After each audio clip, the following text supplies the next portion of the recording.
The anagen phase is actively growing hairs, all right? That's about 85 to 90% of the hairs on our head. And then you have catagen hairs, which are just kind of moving from the growing phase to the resting phase. Telogen hairs are in that resting phase, and they are going to fall out, okay, eventually. And that may take 3 to 5 months. They're just sitting there over a 3 to 5 month period before they fall out, okay? So I would be familiar with those phases. Did you guys find the PowerPoint okay? Mm-hmm. Okay. So around 100 hairs a day.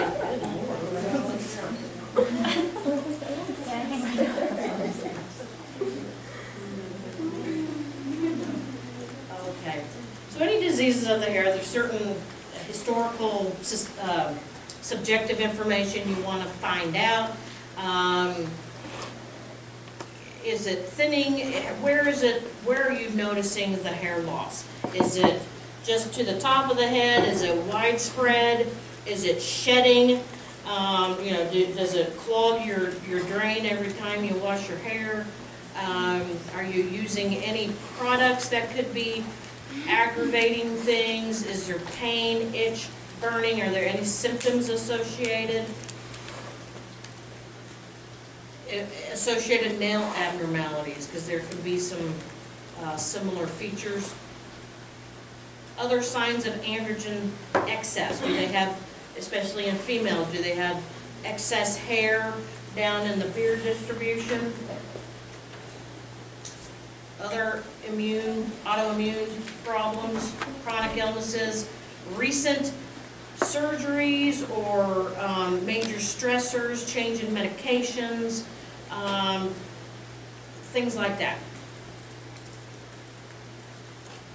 And again, kind of having to do with androgen excess. People with PCOS tend to have a lot of irregular menstrual bleeding, and they may have excess facial hair, and they may have a certain pattern of hair loss.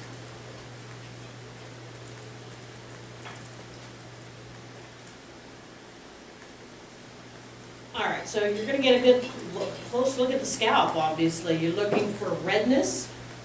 How much redness? How much scale? Where is the scale? Is it around the hair follicles, or is it widespread? Are there little pimples, little pustules? Scarring? What does scarred skin look like? Thin. Tends to look thin and shiny, okay? On the scalp, you can't see the little holes where the hair came out of, okay? That's a distinguishing feature on the scalp. Look for new hair growth. Pull test. That's a little test to check for like shedding hair, and that's where you just take about 30 hairs of a patient and just kind of squeeze them between your fingers. You don't pull hard, but enough pressure to where, if you're getting several hairs every time you do that, then they're probably in a shedding phase. You shouldn't have a positive pull test. If it's positive, then you're in a shedding phase. Where do you notice thinning of the hair? Again, is it more frontal? Is it up around the ears? Is it just widespread? Is it more at the, what's that called? The crown. And again, look at those nails. All right, so we have two broad categories of hair loss: scarring hair loss and non-scarring hair loss, okay? The fancy word for scarring hair loss is cicatricial, okay, scarring. Alopecia is just a broad term for hair loss, okay? There are multiple forms or types of alopecia that we're going to talk about. So alopecia, if you just say they have alopecia, that tells me nothing other than they're having hair loss. Doesn't tell me what's causing it. So cicatricial forms of hair loss, the non-scarring that we're going to talk about, alopecia areata, androgenetic alopecia, and telogen effluvium. God bless you. The first time I heard that, I was like, what in the hell are you talking about? Cicatricial forms of alopecia are scarring alopecia, are discoid lupus, lichen planopilaris. Remember we talked about lichen planus? This is its variant to the scalp, but it's scarring, okay? Central centrifugal cicatricial alopecia, CCCA. Folliculitis decalvans and dissecting cellulitis. All right, alopecia areata is very common. You're going to see this in primary care. You're going to, if you're in the specialty of dermatology, you're really going to see it. So this, the main way you see this are, especially kiddos, but adults can have this too. You get these round areas of acute, cue ball smooth hair loss, complete hair loss. So if you see a patch, this is going to differ from tinea in the fact that when you have tinea, it breaks off real low down on the shaft. So you have the little black dot tinea. So you see the little hairs real short. With this, it's usually pretty, you don't see hairs, or if it's starting to grow back, the body's just kind of taking care of it. We don't really know. We do feel this is an autoimmune sort of reaction. We do know there's a family history, a genetic predisposition. We do know there's a higher incidence in atopic dermatitis, AD, and Down syndrome, and other autoimmune diseases. So thyroid, people with thyroid disease are a little bit more prone to having this condition. So you don't have itching with this like you're going to have with tinea. Tinea also, because you've got that growth of fungus in that epidermis, that very top layer, you always have scale or a carry-on or some kind of an inflammation. With this, even though there's inflammation occurring, you don't see it, all right?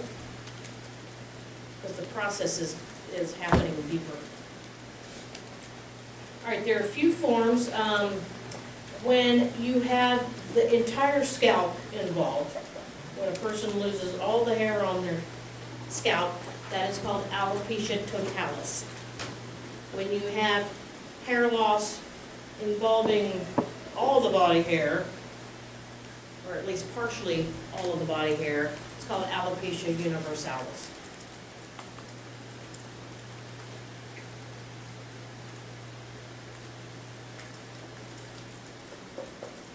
Sometimes you can have that breakdown, and again, I want you to be familiar with at least the terminology, exclamation point hairs.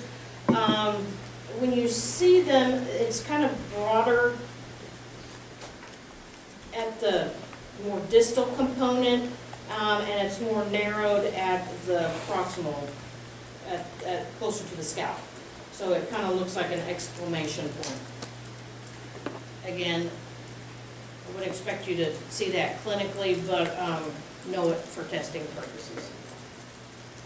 All right, alopecia is sometimes known to cause some nail changes.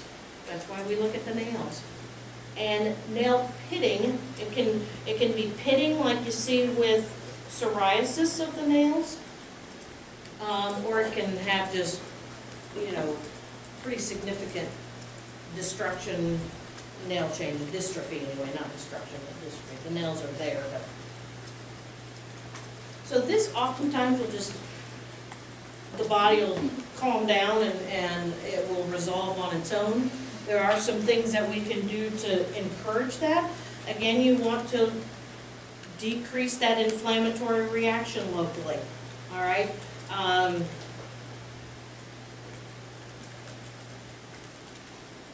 think of what her lecture said. Probably the most effective is interlesional injections, all right? That is where you get probably about a 20 milligram of steroid, 20 milligram per cc of Telogen, and you say you've got your patch of alopecia, about a centimeter apart, you're going to do multiple injections, small injections of that 20 milligram. You'd never want to get up into the 40 milligram range, just because that's going to cause too much atrophy. It's just too much. Probably 10 is good. And that will take multiple treatments. What I usually do is we'll inject today, and I say, okay, let's see you back in a month, month and a half, see how you're responding, and more than likely we'll have to inject again. Now, if a person really doesn't want injections, like a kiddo, I would just use, again, the topical high-potency steroids, probably more in a, you don't want a greasy, that was one question she asked about with psoriasis, severe psoriasis to the scalp or subdermal to the scalp, and one of the options was high-potency ointment. Nobody wants to put ointment in their scalp unless they really have a just really thick scale, and you're just trying to soften that up so you can get rid of it. But nobody wants to walk around with grease in their hair. Okay, so I would have them apply that probably solution of strong steroid, like clobetasol comes in a solution. And we have found that topical minoxidil, even though that is more for the androgenetic alopecia, they found that it can help stimulate hair loss or hair regrowth, really in any form of hair loss. So I would encourage that with any of these in combination. They have found, some studies are starting to find that a daily Zyrtec may be helpful. We do know that, I don't know the physiology behind that. I don't know if anybody knows that, but they have found that to be the case. We do know that you do see alopecia areata more often in atopic derm, so you wonder if there's something going on there.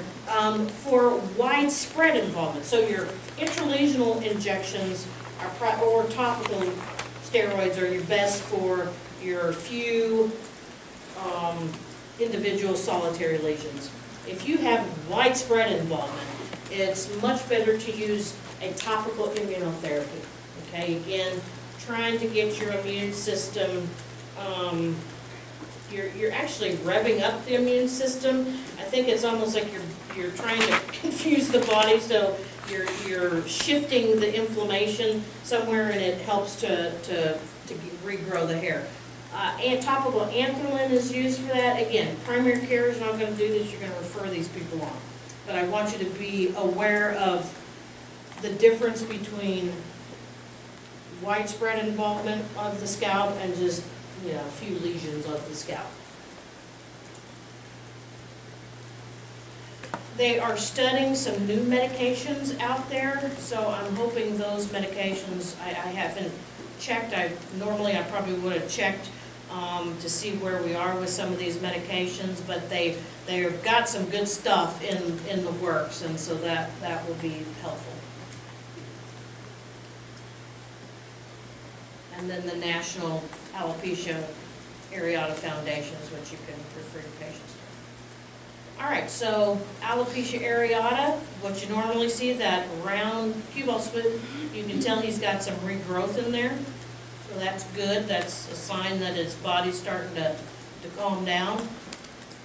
And that is probably, just looking at that, it's at least totalis, if not universalis, because he has no eyebrows either, and you'd have to ask him and look at his arms or ask about the groin area, armpits, legs, things like that.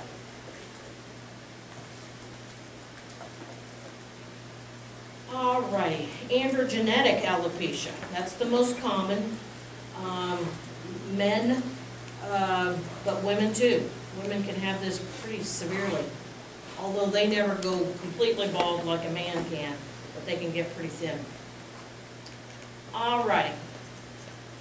So this is how the androgen influences the hair follicles, and some people are just made, their body is made to where certain hair follicles that are more easily influenced by androgen, that male hormone, such as the beard area, such as the scalp.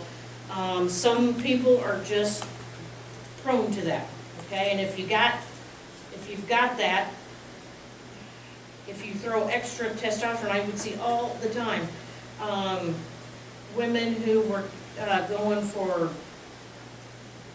pellets of estrogen, and they throw in testosterone, and their acne, would blow up down here, and they'd start losing hair up here. So if you've got that tendency and you throw more testosterone in there, or the androgen, it's going to just worsen things. All right, so dihydroxytestosterone, that's the principal agent, or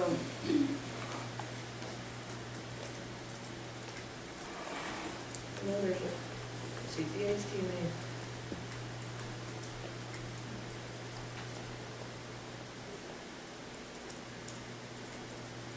So be aware, DHT, 5-alpha reductase, know that that's all involved. So men, I know my husband, he started losing his hair at least in college, if not sooner than that. He blames it on me, but I'm like, I wasn't even in the picture way back then, so. Gals are usually older in age, but it can start young too. I've seen some 20-year-olds that are already starting to lose, and it can't even start younger than that, late teens. All right, so follicular miniaturization, that's how that androgen acts on that. You're going to hear that follicular miniaturization if you get a biopsy, they're going to say that in the report. You have shortening of that anagen phase, more telogen hairs. It kind of shifts more hairs into that telogen, that sitting waiting to fall out phase, okay? And you have gender-specific patterns. So the men tend to start temporally, and then we'll start at the crown of the head, and then just kind of move forward. Women just kind of get diffusely the whole top of the head, top of the scalp. Sometimes I'll see more of the supratemporal areas. All right, so with this, the scalp is going to look completely normal. No inflammation. Again, in women, you look for other signs of androgen excess, facial hair, worse acne down here, irregular menstrual period. You may want to, if you see some signs of virilization in a woman, you may want to do some further testing, and that's what you'd want to do. Really, with any hair loss, unless if it's just, and even then, I would say with any hair loss, you're probably going to get TSH, T4, CBC, iron profile, to rule out other forms of hair loss, okay? If you're severely deficient in iron, that's going to cause your hair to fall out. Having thyroid issues will cause your hair to fall out. And even if you're like mildly anemic, it's going to help, or it's going to be a detriment to responding to any treatment that you do. So you just want to look at that regardless. And biopsy, if you're not sure what type of hair loss is going on, you can always biopsy or refer to biopsy. All right, for men, topical minoxidil or Rogaine is approved. You're going to apply this twice a day, just as the package says. It prolongs that anagen phase. They also have an oral Alopecia or finasteride.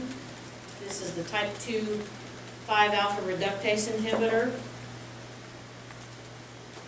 1 milligram daily is what's been studied.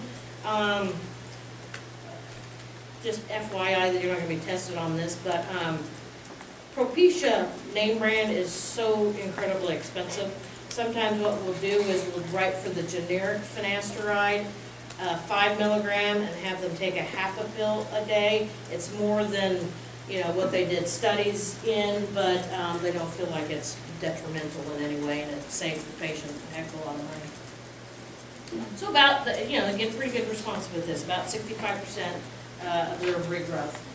If you've been taking it for about a year and they just haven't seen anything, then they can quit wasting their money. They're not going to get a response.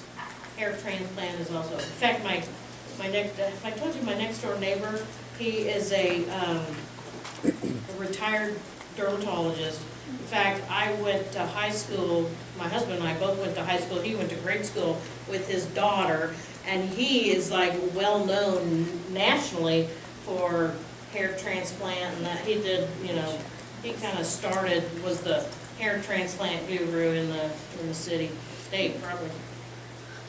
All right, so for women, the only FDA-approved medication for a woman is topical Rogaine. The only. Now, do we use other stuff? Yes, we do. But you just have to tell them, this is not FDA approved for this, but we've seen a lot of improvement. Finasteride, the Alopecia, kind of controversial as to whether it really helps with a woman. I have tried it, and I think I've had the best success with spironolactone. I have, if I don't get much result with spironolactone, then I may consider finasteride, but I start with spironolactone. So that is a aldosterone antagonist.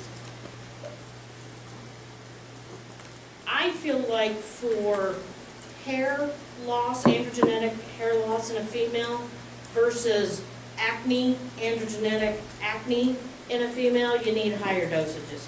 So I will 100 to 200, but I tend to push more for the 200 milligrams a day. That's just me. Again, this is not FDA approved.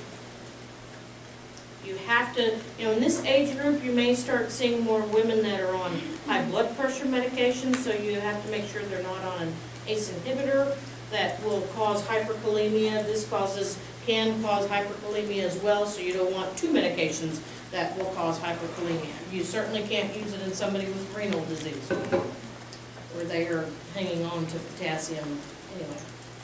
Spironolactone is not good with pregnancy. Again, it can feminize a male fetus.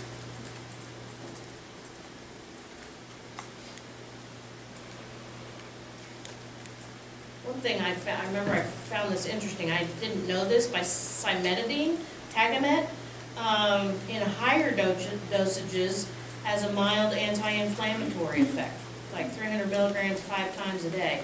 You know, they also use that in the treatment of warts sometimes. They found that high dosages, especially in children, can be helpful for that. So that's another something I will sometimes add to a more destructive treatment option for warts. So they're finding cimetidine is just kind of helpful with a number of things.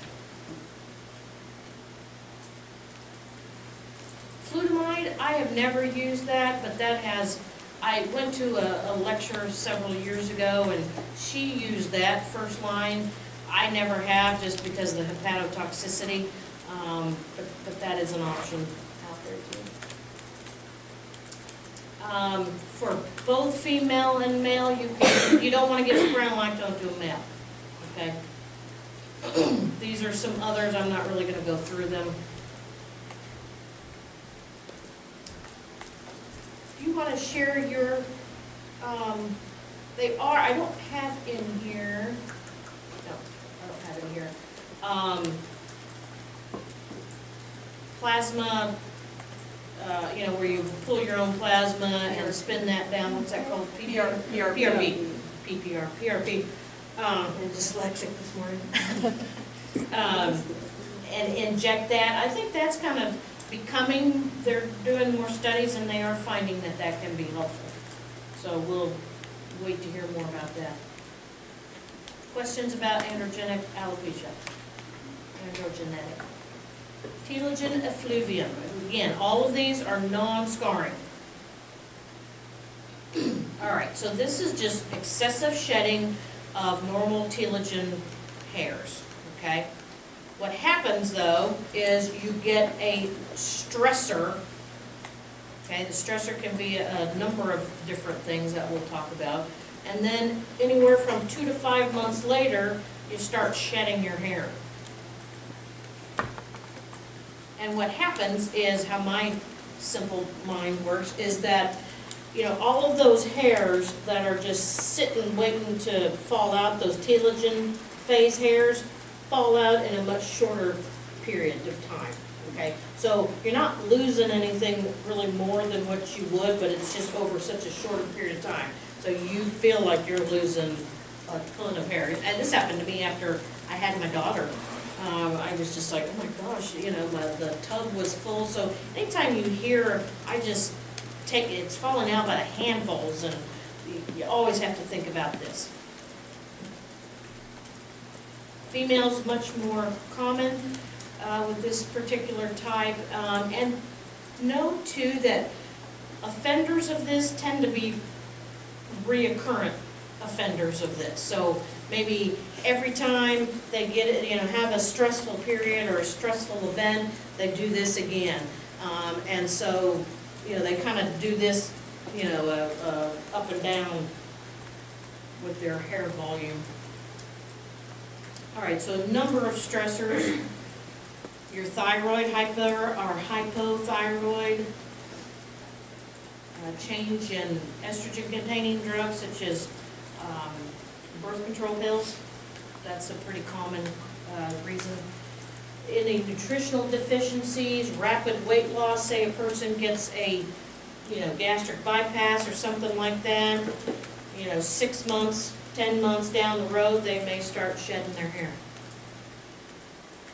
Chronic iron deficiency, we talked about that, that's why we like to do an iron profile. And then physical stresses such as a febrile illness, malignancy, a major surgery.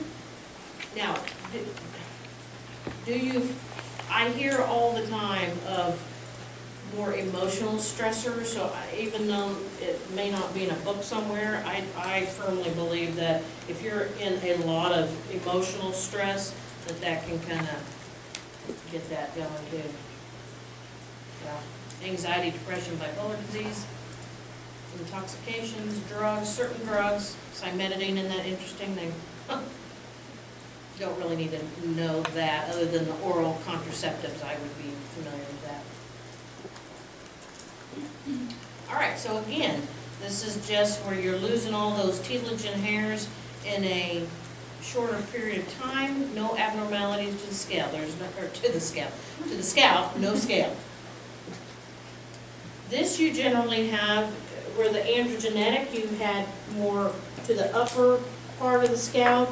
This is just widespread diffuse thinning.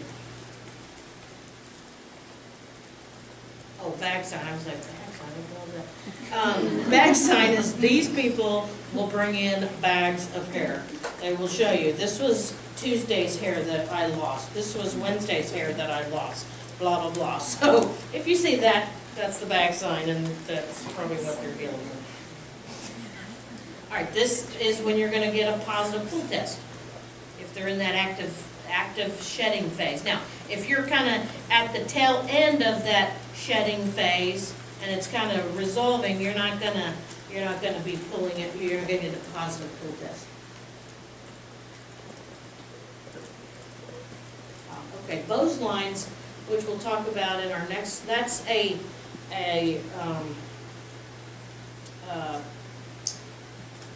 horizontal kind of line across the nail that corresponds with a major stressor. and you will notice it as it grows out. So if you have a major stressor, several months later, your hair's falling out, look for Bose lines, because you may notice those a little bit out from the lunula.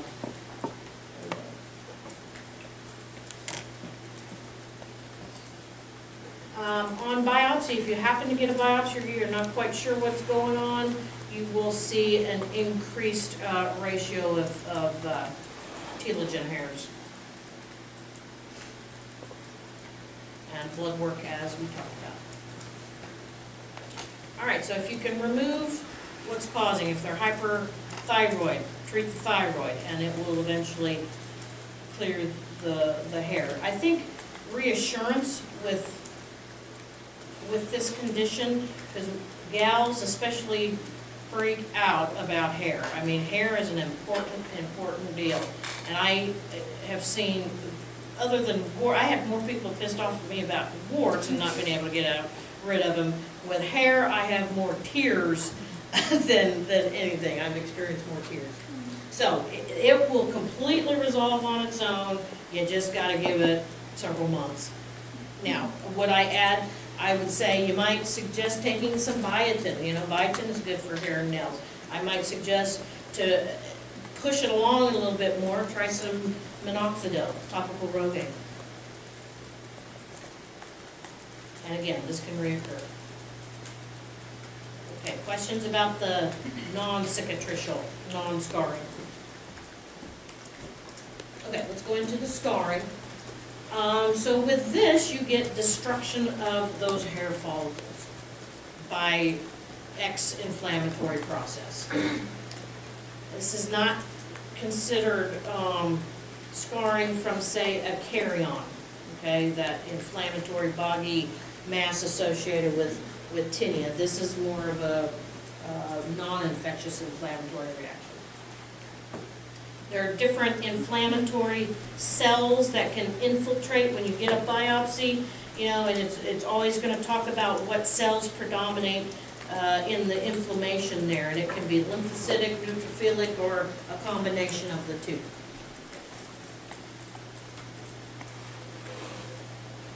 Okay, so you'll lose the hair follicle, and you get that fibrous scar tissue that looks shiny. You cannot see the little holes that the hair came out of. All right, lymphoid or lymphatic mediated disorders, lymphocyte mediated disorders are your discoid lupus, lichen planopilaris, and CCCA. Your neutrophil mediated disorders are your folliculitis, decalvans, and dissecting cellulitis. Let's first talk about discoid lupus. You're going to see this a lot more in your females than your males. Younger population, 20 to 40. Discoid lupus is a form of lupus that predominates in the skin only and usually doesn't involve the internal organs. Okay? You never want to assume that, though. You're going to, if you see discoid lupus or you get a biopsy from a lesion and it says discoid lupus, you're always going to check for systemic lupus. Okay?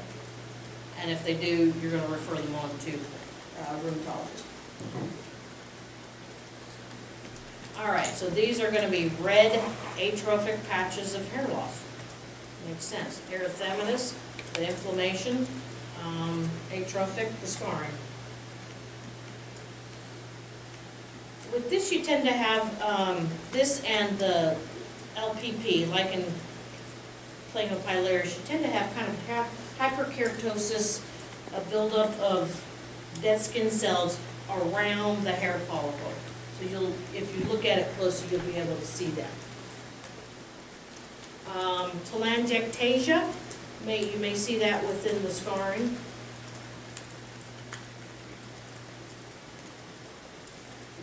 Anything lupus is very sun-driven. Okay, the rashes of lupus, discoid lupus, very much driven by sun. So always ask about that. You know, before this all started, were you out in the sun extra? extra more than usual. It can be itchy, or it can just have a sensitivity to it, to the scalp. And you can have discoid. Discoid lupus is not only common on the scalp, but also on the face. Remember Seal, or is that way back before your time? He had discoid lupus, and that's why he's got that scarring. Discoid lupus results in scarring, period.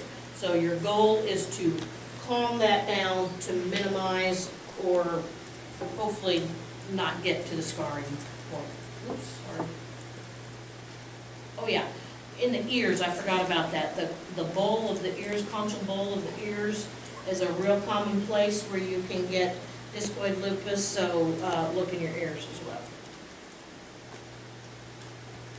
All right, so we talked about that. Always check for systemic lupus with an A&A. Biopsy, any scarring on the scalp needs to be a biopsy, unless if it's an obvious traumatic or, 5 years ago I had a carry-on there, biopsy, because it's very difficult to tell the difference. Management, high-potency topical steroid, intralesional Kenalog, like we talked about before, about 10 milligrams every 4 to 6 to 8 weeks, something like that. And again, you're just going to do several, a centimeter to an inch apart in the affected areas.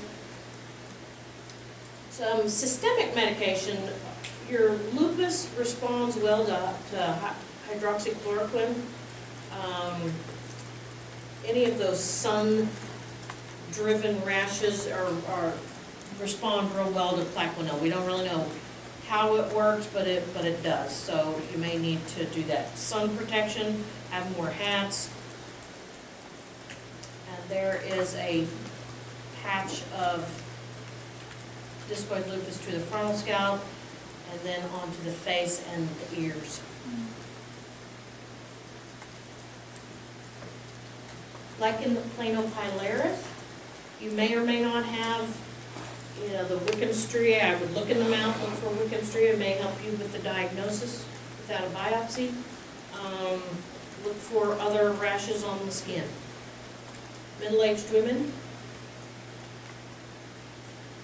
Again, I talked about drug reactions. Certain medications can have a lichenoid drug reaction, so always consider possible drug reaction. This one almost always starts up at the crown.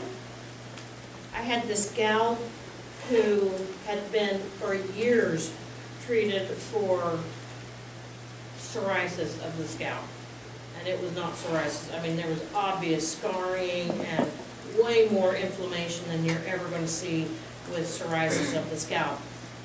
Got a biopsy, and it was like in planopilaris.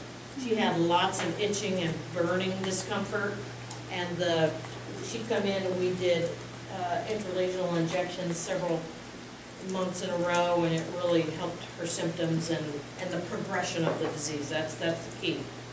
Again, this is going to cause scarring, so we want to halt that inflammation and the progressive scarring. Because once you get scarring in the scalp, you're not going to regrow your hair. Okay, and that's a sad thing to tell somebody. So itching, burning sensations, and a sensitivity.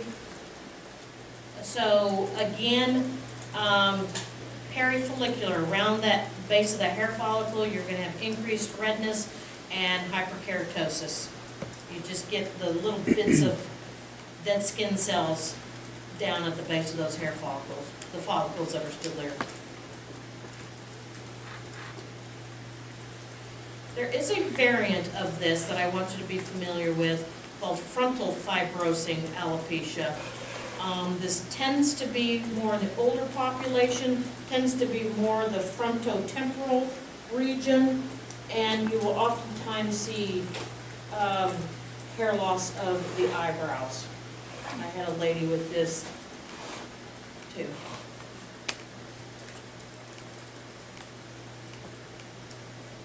Always biopsy.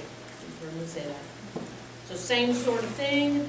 High potency topical steroids, and I will oftentimes kind kind of do both. I'll do intralesional, and before our next treatment, I'll have them apply topical steroid at least once a day.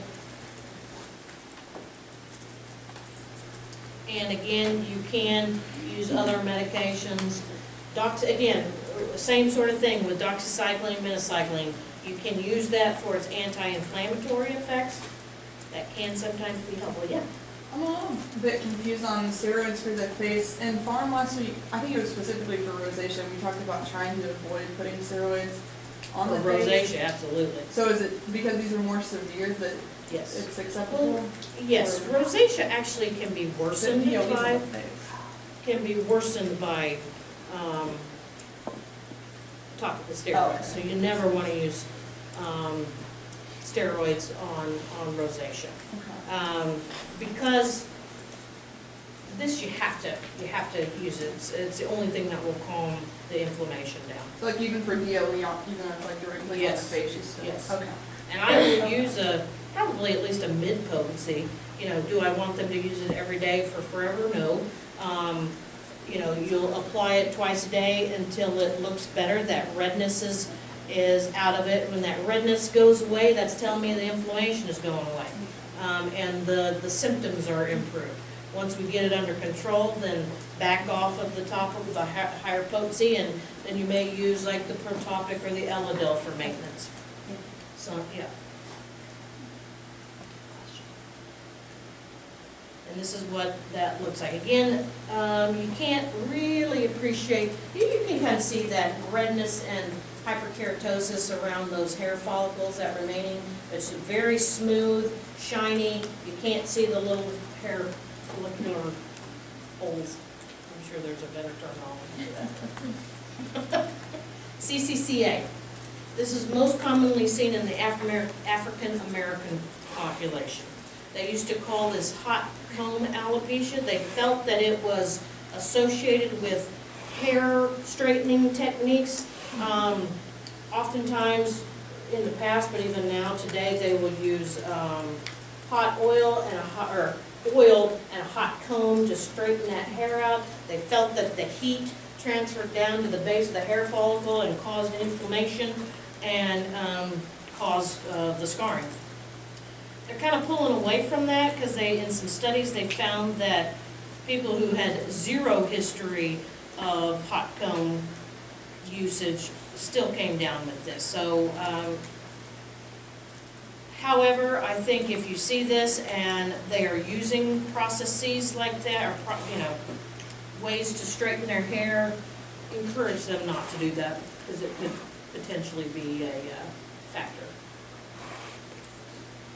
This almost always starts back here, and gosh, these gals usually don't come in until they are way advanced, and by that point there's not a darn thing you can do for them.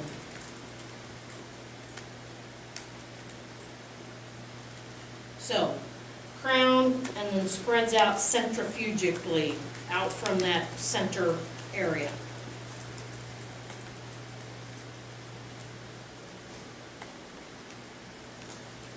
Polytrichia, that is where, when there's a lot of inflammation in the scalp, they also call this doll's hairs, where it kind of shoves a bunch of hair follicles into the same opening, okay? So kind of remember that. Normally you have a single hair coming out by itself, but a doll, you remember a doll when we were growing up, they have a little cluster of hairs in the same hole. And that's what these large inflammatory conditions can cause. Itching or tenderness. Biopsy. Encourage them to change the way they're processing their hair. Strong topical steroids, interlesional Kenalog. Possible minocycline. I tend to use doxycycline, minocycline in this more so for its anti-inflammatory effect, topical minoxidil, and then some of your prednisone sparing if needed. And that's what that looks like. You don't see as much inflammation as far as redness and scaling. You may see kind of at the leading edge, but mainly just that scarring. And again, shiny, and you don't see the folliculitis decalvans. This, young and middle-aged adults tend to be more so in the male population. This is where neutrophils and the inflammation are rich. This you're going to see pustules, right? You're going to see doll's hairs. Is tufted folliculitis, multiple hair follicles from one follicle in a dilated orifice. Orifice, that's a better terminology than hole.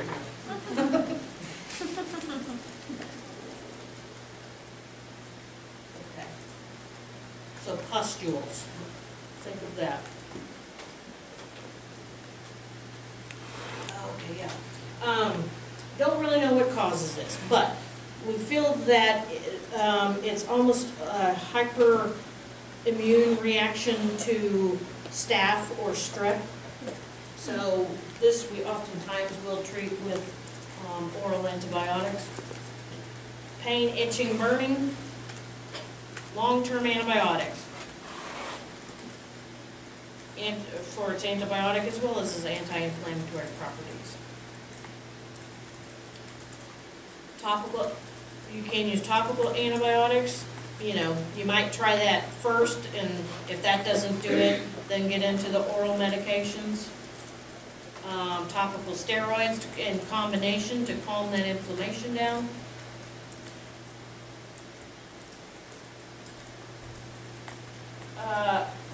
Oral isotretinoin or Accutane can be used, but it's not going to be a permanent cure. They'll get a lot better while they're on it. I had a young kid who had this pretty bad, and then he started to get, this can be associated with hidradenitis too, and he started developing that later. He did really well on this, but he started having some emotional issues, whether it was truly the Accutane or not. I think he had a lot of problems at school and just, you know, interacting with other classmates, and I ended up having to take him off of it, and I hated that. I couldn't risk that. So that is what doll's hairs look like, okay? And so you're going to see the doll's hairs, the scarring skin in between it, and pustules, although you can't really appreciate the pustules in this. Dissecting cellulitis, again, young men, this too, I guess I got those confused, I'm sorry. It was dissecting cellulitis, my bad. That's associated with hidradenitis and acne condylosa. Scratch that, it's the dissecting cellulitis rather than the decalvans that's associated with that. That follicular occlusion triad, so know that. African American. With this, you tend to get much larger suppurative abscesses. Okay, you can't miss this. These guys, just these big lesions just ooze and crust. So we get follicular occlusion, that becomes clogged. I think there's some kind of an androgen component there. You get a secondary bacterial infection, and then the body's immune response to that bacterial infection, and you just have all of this inflammation and collection of pus. So erythematous pustules with deep, boggy, tender nodules, abscesses, and sinuses, just like your HS, hidradenitis.